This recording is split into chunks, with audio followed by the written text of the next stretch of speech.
Jadi alhamdulillah, hadirin yang mulia, saya ingin menyampaikan beberapa hal sehubungan dengan ramainya pertanyaan-pertanyaan akhir-akhir ini ya, dalam 1-2 hari ini terutamanya, karena masalah yang sangat hangat sekarang ini, yaitu mengenai COVID-19 ataupun virus corona ya.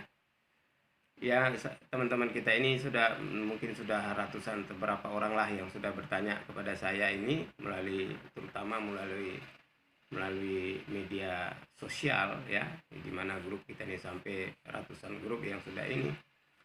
Jadi saya merangkum pertanyaan-pertanyaan itu untuk menjawabnya supaya kita semua bisa mendengarkan dengan baik. Terutama kemarin mengenai masalah sholat Jumat ya. Sholat Jumat ini kan sudah menjadi kewajiban kita bersama, jadi tidak aneh lagi sholat Jumat ini. Cuman kan ada beberapa praktek di lapangan yang berbeda-beda begitu. Pertama itu ada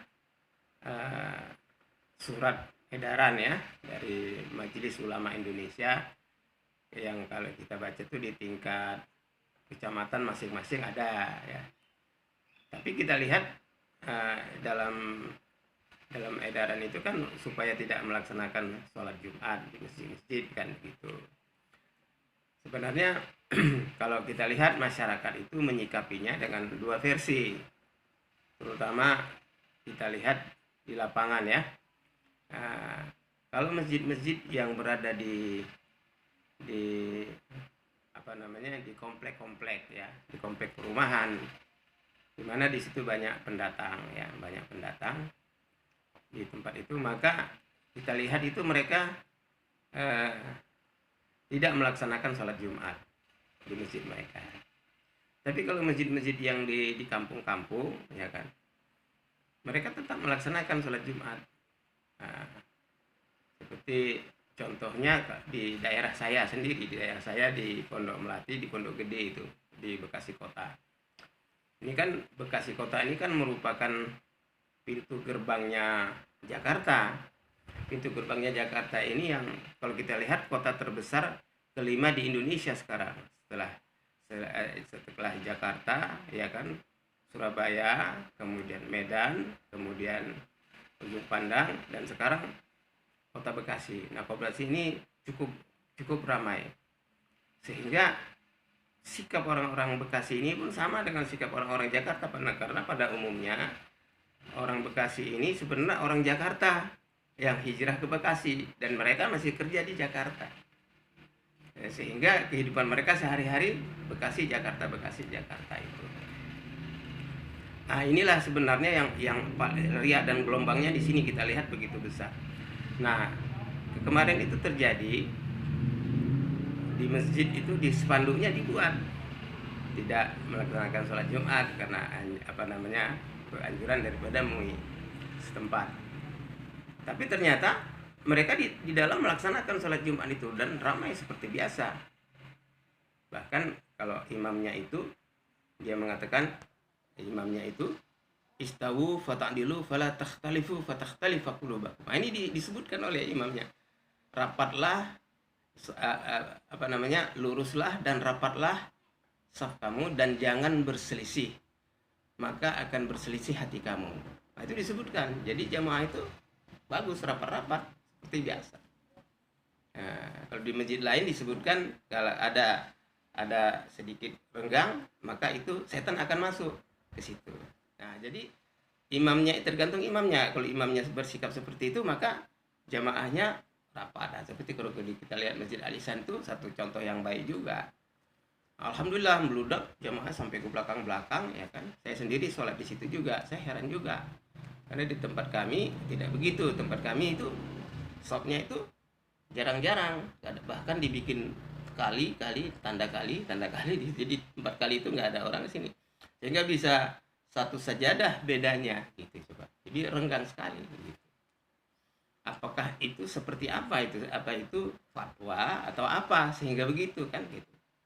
Nah, kita belum tahu, makanya kalau kita lihat prakteknya ini sebenarnya eh, satu lagi, ada lagi masjid. Masjid itu tidak mengadakan, tapi ternyata merasakan meminta supaya diadakan. Tapi mereka tidak siap. Akhirnya masyarakat itu pindah ke musola terdekat. Pindah ke musola terdekat. Mereka azan di situ, bikin khutbah di situ. Karena di situ bikin khutbah, maka di sana azan di masjid yang biasa. Azan dikira di situ sholat sholat Jumat. Ternyata orang tuh azan hanya sholat zuhur. Jadi itu kan satu keanehan lagi. Dia tidak sholat Jumat di situ, tapi sholat zuhur. Ini apa bedanya? Sama-sama di masjid yang sama.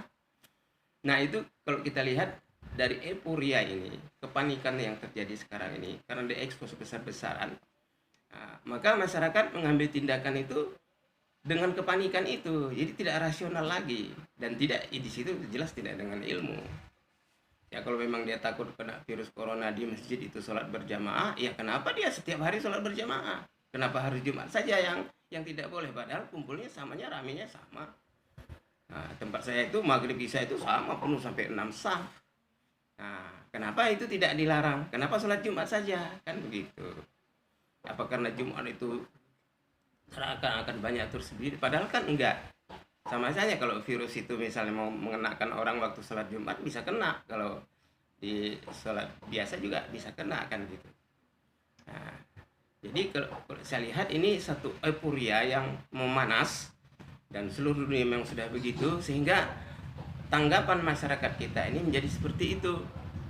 Makanya kalau kita mengimbau supaya masyarakat tidak usah terlalu panik dan tidak usah terlalu terfokus kepada masalah, tetapi tingkatkan amal kita. Amal kita ini udah cenderung nggak kepada yang benar gitu. Kalau kita cenderung amal kita benar menurut hadis Nabi, menurut Quran, maka apapun yang terjadi kita dapat kebaikan. Kita dapat kebaikan. Dalam keadaan sakit kita dapat kebaikan. Nah, dalam keadaan patah kaki, patah tulang, apalagi dalam keadaan demam, kita dapat kebaikan kalau kita ikut cara. Karena kalau Nabi SAW itu didatangi oleh sahabat-sahabatnya, kita baca dalam riwayat, kalau ada masalah, entah sakit, entah paceklik, entah masalah rumah tangga, nah sahabat-sahabat itu bertanya, maka Nabi menjawab, sholli rakaatain, kau sholat 2 rakaat. Lah, orang masalahnya paceklik, masalahnya nggak ada makanan, masalah keluarga, kok suruh sholat 2 rakaat? Rupanya Nabi itu selalu mengalihkan perhatian kepada amal. Dengan sholat 2 rakaat itu berarti hubungan baik dijalin lagi kepada Allah. Nah orang itu datang lagi, ya Nabi, saya ini belum selesai masalah saya, tapi saya tadi sudah sholat. Dijawab oleh Nabi, sholli fa innaka lam tusalli. Sholat lagi, tadi itu kamu belum sholat. Begitu terus sampai berapa kali? Ada sahabat yang sampai 3 kali. Ya Rasulullah, saya udah sholat tapi belum selesai. Sholli fa innaka lam tusalli. Sholat lagi, kamu itu tadi belum sholat. Maka diperbaiki lagi istinjanya, wudunya, sholatnya, takbirnya, tawajuhnya. Begitu dia selesai sholat, dia pulang ke rumah, ternyata di rumah itu di ada gudang penggilingan gandum dia itu sudah mati, sudah karatan selama udah cukup lama.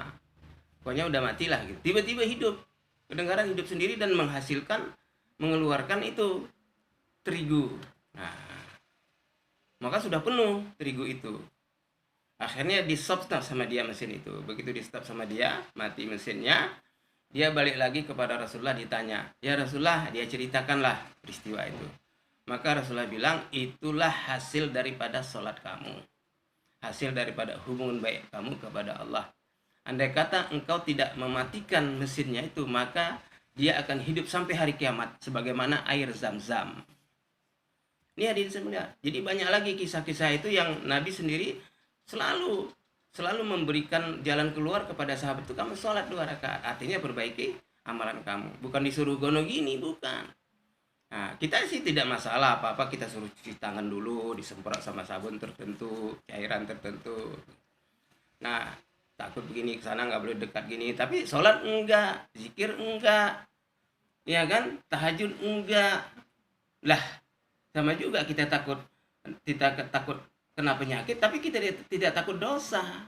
Nah, ini masalahnya kan di sini. Jadi kita kalau bisa umat ini kita bawa kepada yang sesungguhnya. Ini ujian yang betul-betul bagus untuk kita. Nah, kalau saya pribadi beranggapan ini ujian, ibtila dari Allah. Ayyukum ahsanu amala, ayyukum afdalu amala. Untuk menguji kita, siapa di antara kita yang paling baik amalannya. Ada yang menilai paling baik itu bukan kita, tapi Allah dengan cara. Nah, kita tiga ini katakan. Ya, kalau kita ditimpa satu musibah, ya kan, maka tiga ini. Illal ladzina tabu wa aslahu wa bayyanu. Taubat, islah diri, perbaikan diri, dan wa bayyanu, dan buktikan.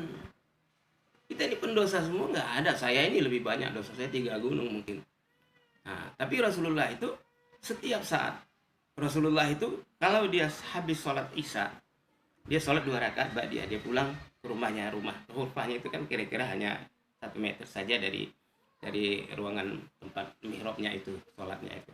Nah, baru masuk Rasulullah ke hurfahnya itu, di situ dia sholat 2 rakaat, dia isya. Habis dia sholat 2 rakaat, dia sholat lagi 2 rakaat lagi, sholat taubah, dia taubat. Nah, jadi sholat taubat ini penting supaya setiap hari kita itu taubat kepada Allah. Taubat harian ini penting. Mata kita penuh dosa, mulut kita penuh dosa, telinga kita penuh dosa, hati kita ini lebih parah lagi penuh dosa, amalan kita ini salah penuh dosa. Maka kita taubat kepada Allah. Tidak ada jalan lain. Nah, jadi kemudian yang satu lagi, di dalam kita menyikapi masalah-masalah seperti ini sebenarnya penyakit biasa, sifatnya kasuistis kok. Cuman kita generalisir sekarang. Nah, makanya masalahnya karena kan expose. Ya, karena kan expose. Tapi setelah kita lihat dicek itu, lihat Masjid Kebonjeruk diteliti betul-betul. Ya kan, Nizamuddin itu diteliti betul-betul. Sampai terfokus berapa puluh tentara masuk ke sana, tim kesehatan. Tapi ternyata hasilnya negatif. Dokter sudah memperlihatkan hasilnya negatif. Berarti kan sifatnya kasuistis. Cuman karena euforia kita ini kan kepanikan itu diekspos sedemikian rupa. Karena kita ikut media massa yang sangat temperamental, kalau saya anggap ya. Media massa kita ini sangat temperamental. Mereka sendiri sudah terkena euforia itu, sehingga penyakit itu sebenarnya sekarang yang menyebarkan penyakit ini media massa. Penyakit panik namanya. Kepanikan. Virus itu sendiri ya, kalau misalnya kita tidak usah expose, diam-diam misalnya Menteri Kesehatan apa semua, udah periksa di sana setiap masjid, caranya begini, sudah. Ada gejala nggak? Oh ada. Kalau ada gejala ya sudah, kita isolasi, kan gitu. Tapi sifatnya kasuistis. Setelah diperiksa misalnya ternyata negatif, kan udah nggak ada apa-apa, jadi tidak menakutkan. Nah, berita kalau kita ini semua kan takut mati, tidak orientasi akhirat, karena hijab akhirat kita tebal, maka kita nggak paham.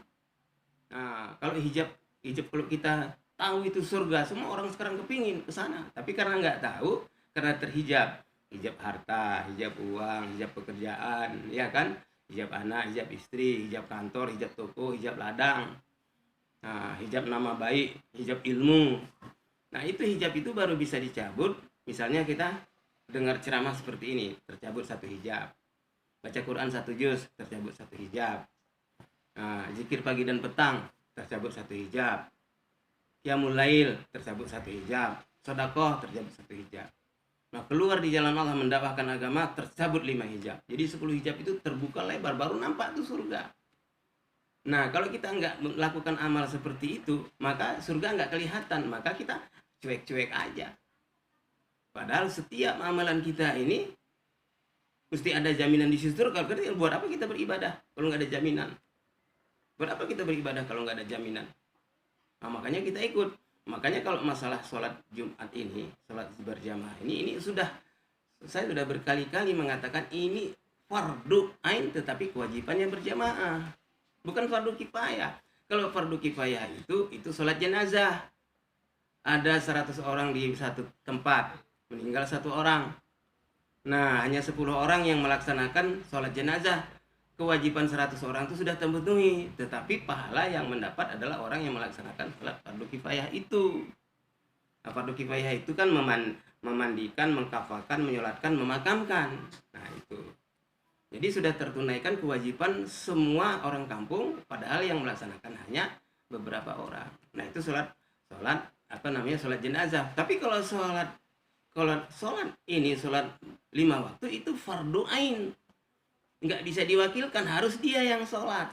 Tetapi pelaksanaannya secara berjamaah. Nah, makanya Rasulullah SAW bilang, salatul jamaati sunanul huda. Sholat berjamaah itu sunnah yang membawa hidayah.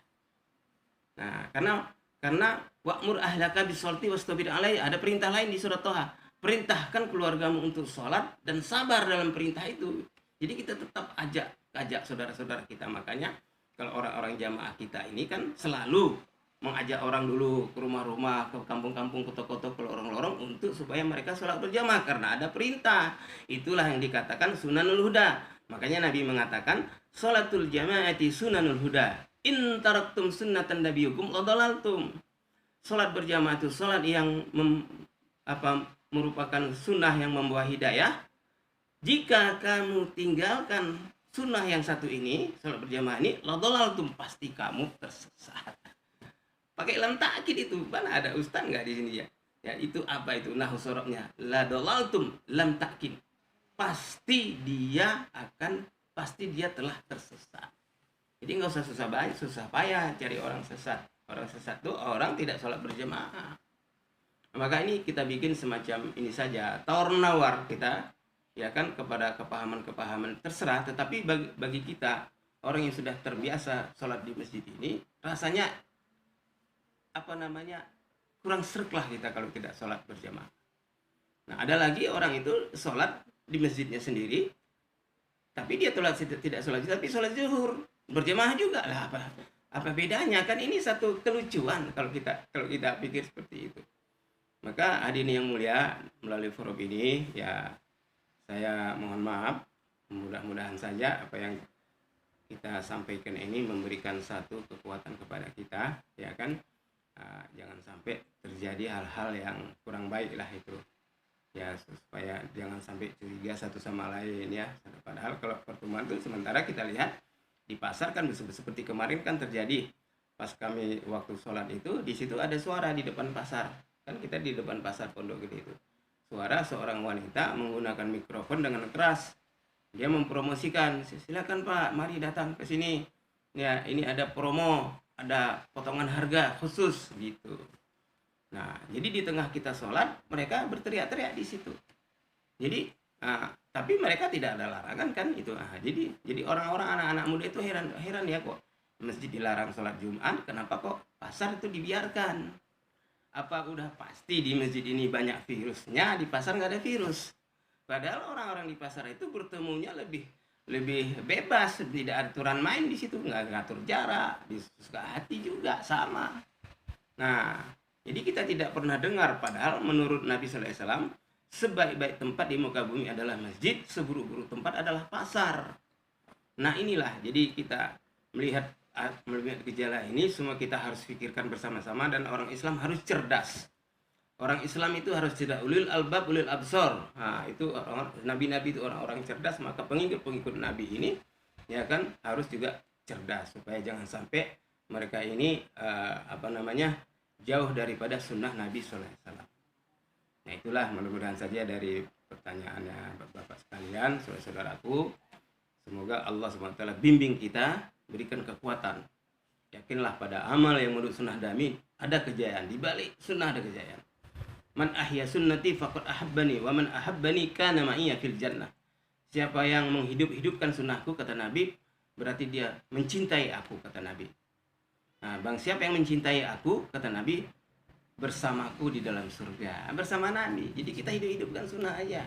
Sunnah itu apa? The way of life, 24 hours the way of life. Yaitu 24 jam kehidupan kita sunnah.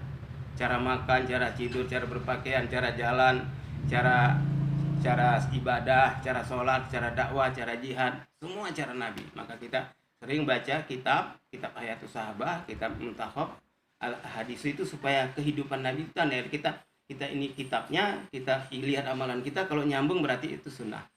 Kita baca kitabnya, kita lihat amalannya nggak nyambung, berarti itu tidak sunnah. Jadi man amila amalan laisa lahu fi amrina fahuwa raddun, siapa yang beramal satu amalan tetapi tidak ada petunjuk di situ, tidak ada perintah, fahuwa raddun, ditolak. Jadi kalau amal yang ditolak buat apa kita amalkan? Nah, ini ya. Jadi diskusi ini saya harap supaya kita menjernihkan pikiran kita. Saya mohon juga ustaz-ustaz kita, kiai-kiai kita supaya kita sama-sama lah menjernihkan persoalan ini supaya jangan sampai ada orang yang mengambil ambil campur tangan di air keruh. Nah, itu yang kita takutkan ya. Sekarang ini zaman bebas, apa saja ada, semua penyakit, semua kejahatan ada, semua jilid duanya ada. LGBT itu jilid duanya ada. Ini jilid duanya yang dulu kan sudah ada di zaman Nabi Lut itu kan. Nah, semua sekarang maksiat-maksiat itu ada. Demikianlah din yang mulia, semoga Allah SWT berikan kepada kita bimbingan kebaikan. Wallahu a'lam bishawab. Wassalamualaikum warahmatullahi wabarakatuh. Al-Fakir Abdurrahman Lubis. Subhanallahi wa bihamdihi. Subhanakallahumma bihamdik. Asyhadu an la ilaha illa anta astaghfiruka wa atubu ilaik.